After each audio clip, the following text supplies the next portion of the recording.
નમસ્કાર. ગુજરાત રાજ્ય સરકારના આંગણવાડી કર્મચારી બહેનો, સ્વાગત છે તમારું આપણે યુટ્યુબ ચેનલમાં, જેનું નામ છે જ્ઞાન યાત્રા. તો જે રીતે કેન્દ્ર સરકાર બજેટ સામે આપ સૌ બહેનો મીટ માંડીને બેઠા હતા, તેમાં ફરીથી એકવાર નિરાશા સાંભળી છે.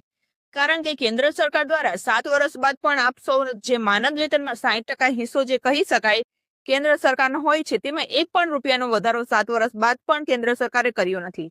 બજેટ 2026 પહેલા એવી અપેક્ષાઓ હતી કે આ વખતે જે રીતે આંગણવાડી કર્મચારી બહેનોમાં જે રીતે દેશભરમાં જે દાવાનળ ફાટી નીકળ્યો છે, તદુપરાંત જે રીતે વિપક્ષના સાંસદો અને ખુદ ભાજપના પણ કેટલાક સાંસદો આંગણવાડી કર્મચારીની જે કામગીરી છે તેનાથી સંતુષ્ટ હતા અને તેઓ પગાર વધારાની માંગ કરી રહ્યા હતા. ગત રોજ રાજ્યસભામાં પણ કોંગ્રેસના સાંસદ સભ્ય સોનિયા ગાંધી દ્વારા પણ પગાર વધારો ડબલ કરવાની વાત કરવામાં આવી હતી. આ તમામ પાસાઓને ધ્યાનમાં રાખી એવી અપેક્ષા હતી કે 1 ફેબ્રુઆરીના રોજ ક્યાંક ને ક્યાંક કેન્દ્ર સરકાર આપ સૌ જે કહી શકાય કે પગાર વધારાનો જાહેર કરશે, પરંતુ ફરી એકવાર આપ સૌ બહેનોને નિરાશા સાંપડી છે અને આપની જે આશાઓ છે તે નકારી નીકળી.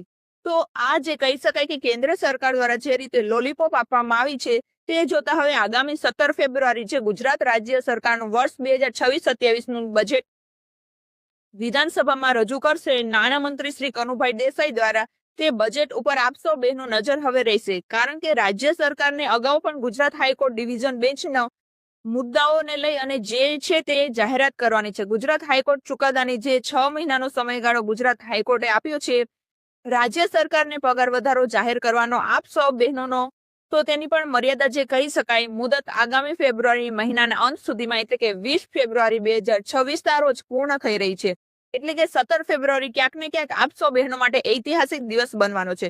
પરંતુ જે રીતે કેન્દ્ર સરકાર બજેટમાં આપ સૌને નિરાશા સાંભળી છે, તે જોતા હવે આપ સૌ બહેનો લડાયક મૂડમાં આવી ગયા છે. ત્યારે આ જિલ્લામાં આંગણવાડી બહેનો દ્વારા જે કહી શકાય કે ઓનલાઈન કામગીરીનો બહિષ્કાર કરી અને આવેદનપત્ર જિલ્લા કલેક્ટરને ફાળવવામાં આવ્યું હતું. તો જાણીશું આજના વિડીયોના વિગતવાર કે બજેટમાં માનદ વેતન વધારા સહિત જે કહી શકાય કે લાભો અને સરકાર દ્વારા કોઈ પણ જાતની જાહેરાત ના કરાતા હવે રાજ્ય સરકાર આંગણવાડી કર્મચારીની કેવી લડાઈના મૂડમાં આવી ગયા છે, શું શું માંગણી કરી રહ્યા છે અને 17 ફેબ્રુઆરી પહેલા આપ જે માંગણી છે તે રાજ્ય સરકાર સુધી પહોંચાડી અને શું રાજ્ય સરકાર આપ બહેનોને જે છે તે પગાર વધારવા માટે મજબૂર કરશે કે નહીં, તેને લઈ અને આજના વિડીયોમાં આપણે વિગતવાર ચર્ચા કરીશું. તો વિડીયોના અંત સુધી આપ બહેનો અંત સુધી બન્યા રહો. જો ચેનલમાં આપ નવા સબસ્ક્રાઈબર હો તો અમારી ચેનલને સબસ્ક્રાઈબ કરવાનું ભૂલશો નહીં.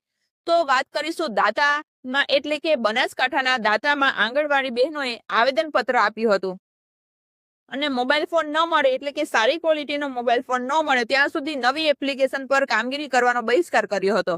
આપ સૌ બહેનો જે રીતે એવીટી એપ્લિકેશન પર કામ કરી રહ્યા છે તેના પર સારી ક્વોલિટી મોબાઈલ ફોન નથી મળી રહ્યા, જેના કારણે તમારે ધનનું રિચાર્જ કરાવવું પડે છે. મોબાઈલનો ડેટા પણ તમારા પર્સનલ ડેટા પર જ જે છે, ત્યાં મોબાઈલ હોવાથી ક્યાંક ને ક્યાંક ઓનલાઈન કામગીરીમાં આપણો પર્સનલ ડેટા હેક થવાની, બેંકના પાસવર્ડ, બેંકના ડિટેલ્સ વગેરે કહી શકાય કે હેક થવાની જે છે તે શક્યતાઓ સેવાઈ રહી છે.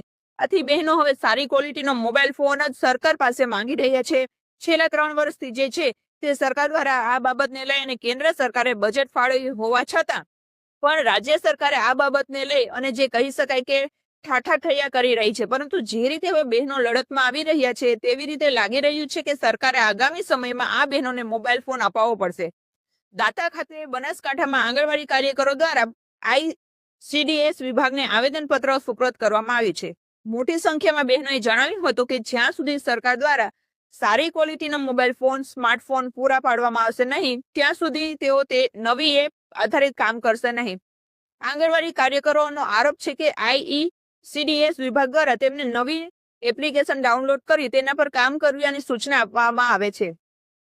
જોકે આ એપ્સ તેના અંગત મોબાઈલ ફોનમાં યોગ્ય રીતે ખુલતી નથી કે કાર્ય કરતી નથી. કાર્યકરોએ સ્પષ્ટ જણાવ્યું હતું કે તેમના મોબાઈલમાં એપ્લિકેશન ડાઉનલોડ થતી ન હોવાથી કામગીરી શક્ય બનતી નથી.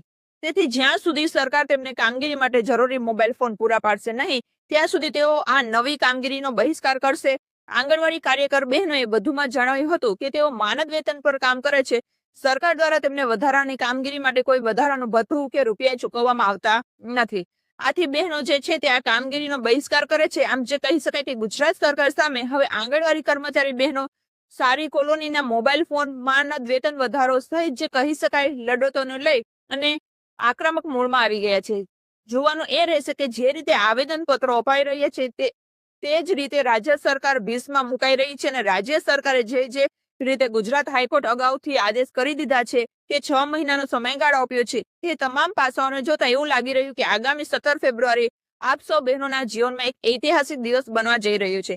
કારણ કે સરકાર દ્વારા બજેટ 2026-27 જે ગુજરાત વિધાનસભામાં 17 ફેબ્રુઆરી રજૂ થવાનું છે તેમાં આપ સૌ બહેનોનો વિવિધ લાભ, વિવિધ પડતર માંગણી તેમજ માનદ વેતન વધારો ગુજરાત હાઈકોર્ટના ચુકાદાને આધીન છે તે જાહેર કરવામાં આવી શકે. ભલે કેન્દ્ર સરકાર દ્વારા એ વાત કરી શકાય કે ખાલી હાથે નીકળી ગવાયું છે કે અમે ઓલરેડી બીજી બધી યોજનાઓ થકી જે તે પૈસા આંગણવાડી કેન્દ્ર સુધી પહોંચાડીએ છીએ એટલે કે બહેનોનું માનદ વેતન એટલું મારે કરવું જરૂરી નથી.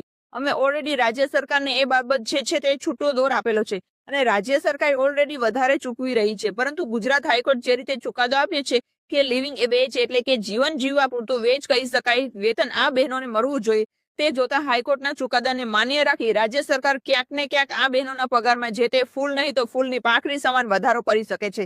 જય હિન્દ, અસ્તુ.